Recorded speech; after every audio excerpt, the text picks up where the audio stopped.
মোল্লা জামি রহমাতুল্লাহ আলাইহি বিশাল বড় এক হাওর পাড়ি দিচ্ছেন গাদাই চড়ে। আওয়াজ দিয়ে বলুন, কি চড়ে? গাদাই চড়ে একটা বিশাল বড় হাওর পাড়ি দিচ্ছেন। সূর্য ডুবুডুবু অবস্থা।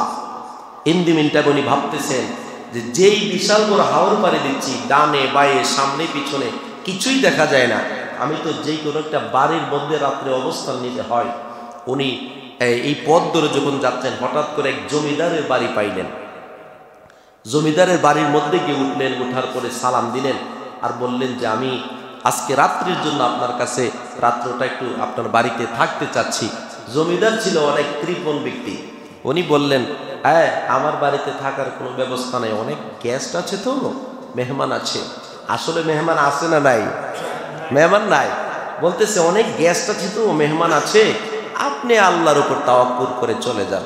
উনি বললেন, মোল্লা জামি রহমাতুল্লাহ আলাইহি, উনি ওনার কিতাবের মধ্যে এনেছেন, উনি বললেন যে যেহেতু আপনি ঘরের মধ্যে জায়গা দিতে পারছেন না, আপনার তো বিশাল বড় গৃহস্থ, আপনার গোলা ভরা ধান, আপনার গরু মহিষ, কোনো কিছুর অভাব নাই, সারা বাড়িতে শুধু জায়গা, আপনি আমাকে একটু বাহিরে একটু থাকার জন্য ব্যবস্থা করেন। উনি বলতেছে এটা একটা প্রাইভেসির ব্যাপার আছে। হ্যাঁ, আপনি বাহিরে থাকবেন, একটা প্রাইভেসির ব্যাপার আছে না? একটা কাজ করেন হুজুর, আপনি আল্লাহর উপর তাওয়াক্কুল করে যান। আমার আল্লাহ দেখে কি দেখে না? আর জোরে বলেন, আমার আল্লাহ পাক রব্বুল আলামিনের কাছে এই ঘটনাটা বেশি ভালো লাগে নাই। এই জমিদার ব্যক্তি যে না করে দিলেন মোল্লা জামিকে, আমার আল্লাহ পাকের মনের মধ্যে কষ্ট পেয়ে গেলেন। মোল্লা জামি গাদার মধ্যে হুট করে উঠলেন, উঠে আল্লাহর উপর তাওয়াক্কুল করে চলে যাচ্ছেন। ওই জমিদারের স্ত্রী 1 মাসের সন্তান সম্ভবা ছিল। সন্তান ভূমিষ্ঠ হওয়ার মাত্র 1 মাস বাকি।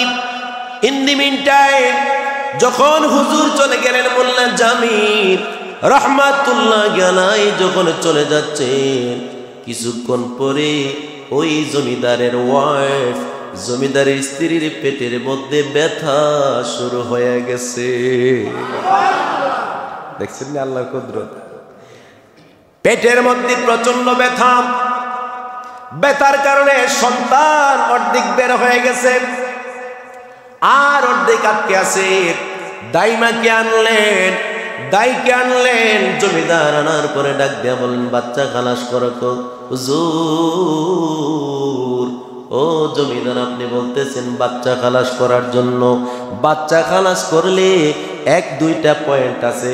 যদি বাচ্চা বাঁচাতে চান তাহলে মা মারা যাবে, আর যদি মাকে বাঁচাতে চান সন্তানটা মারা যাবে। আপনি বলেন কোনটা করবেন? ওই জমিদার ডাক দিয়ে কই, আমি বাচ্চারও চাই, বাচ্চার মারও চাই। লাগছে? 2টা জিনিস তো একসাথে সম্ভব নয়। ডাক দিয়া বলতেছি 2টা তো একসাথে পারা যাবে না। কয় আমি 2টাই চাই। কিভাবে চান? এটা কিভাবে চান? সন্তান অর্ধেক বের হয়ে আছে, বের হবে না, হয়তোবা মাকে মারতে হবে, অথবা সন্তান মারা যাবে। যে কোনো একটা ডিসিশন নেন, মুহূর্তের মধ্যে ডিসিশনটা নিতে হবে। ডাক দিয়ে বলতেছি, একটু আগে যে হুজুর আসছিল, মনে হয় হুজুরের কাছে কোনো দোয়া কালাম আছে। জমিদার আর একটা ঘোড়ার মধ্যে ওইটা হুজুরের পিছনে দৌড়ানি লাগতে লাগলেন। যাইতে যাইতে যাইতে যাইতে দেখে হুজুর সামনে সামনে যাই। হুজুরের সামনে যাইয়া মোল্লা জামির কাছে ডাক দেখে, হুজুর বড় বিপদের মধ্যে পড়ে গেলাম, চলেন আমার বাড়িতে। হুজুরে ডাক দিয়ে বলে, একটু আগে আমার বের করে দিলেন, কোন এখন কাজ আছে। কি কাজ আছে? আমার সন্তান ভূমিষ্ঠ হবে, অর্ধেক বের হয়ে গেছে, অর্ধেক বাকি রয়ে গেছে, আমার স্ত্রী মারা যাবে। হুজুর আপনি আইসা বাঁচাই দেয়া যান। হুজুর ডাক দেয়া বলে, আমি বাঁচানোর মালিক নই, যিনি বাঁচাবেন তিনি আমার আল্লাহ। হুজুর তাড়াতাড়ি চলেন, দেরি কইরেন না, আমার একটা শর্ত আছে। ও কি শর্ত? ও শর্তটা হলো রাত্রে আমার থাকতে দিতে হইব। এই নিয়ে আপনার কথা, আপনি থাকবেন, আরো 20 জন লয়ে আসেন না। সুবহানাল্লাহ বলেন না?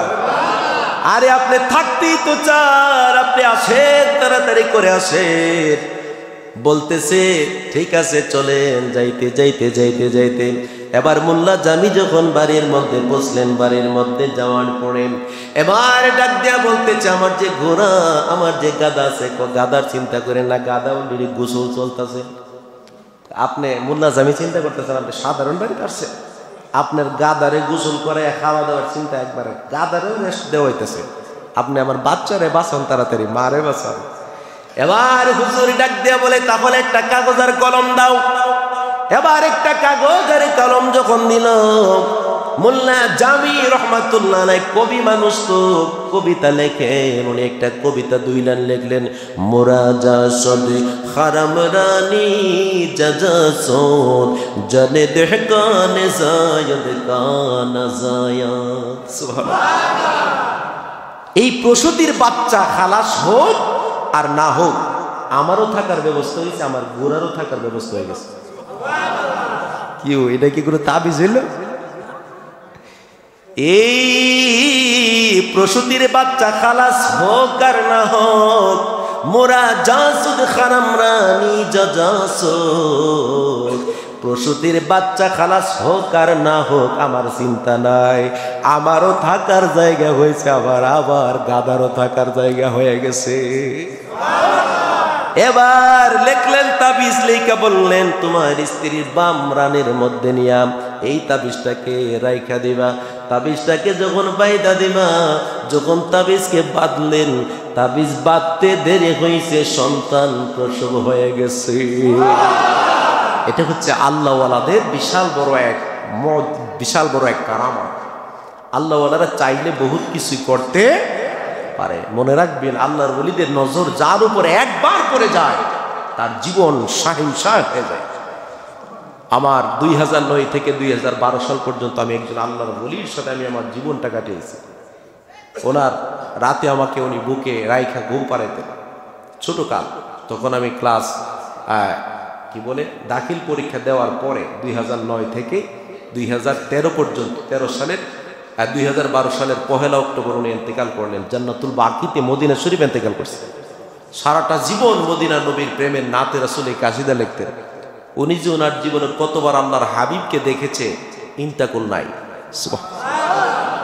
ইশকে রাসূল ছাড়া কোনো উপায়। এই যে উনি একটা কথা শুধু লিখলেন, মোরা জাসদ খারাম রানী জাজাসু জানি দেহকা নাজায়াত কা নাজায়া, প্রসূতির বাচ্চা খালাস হোক আর না হোক আমার চিন্তার কারণ নাই, আমারও থাকার জায়গা হয়েছে, আমার গাদারও থাকার জায়গা হয়েছে। এই কথার লেখা রানের মধ্যে রাখতে দেরি হয়েছে, বাচ্চা খালাস হয়ে গেছে। কারণ আমার আল্লাহর কাছে পছন্দ হয়ে গেছে যে এই জমিদার আমার ওলি, আমার মহব্বতের ব্যক্তিকে জায়গা দিয়েছে, সবকিছু সমাধান হয়ে গেছে। নাইলে বাচ্চা হইলে 1 মাস পরে সেই বাচ্চার ব্যথা এখন শুরু হয় কেন? মারহাবা বলবেন না? এটা হচ্ছে আল্লাহর ওলিদের কারিশমা।